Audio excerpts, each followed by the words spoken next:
நெஞ்சிலே நெருப்ப வச்சா நீரும் அணைக்க முடியுமா? கண்ணிலே முள்ளு தைச்சா இமயம் மூட முடியுமா?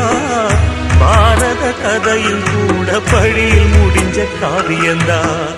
இருப்பதும் இறப்பதும் அந்த இயற்கையோட கையில, இருப்பதும் இறப்பதும் அந்த இயற்கையோட கையில. நான் மறைஞ்ச பின்னும் நிலைப்பது என் உயிர் எழுதும் கதையில.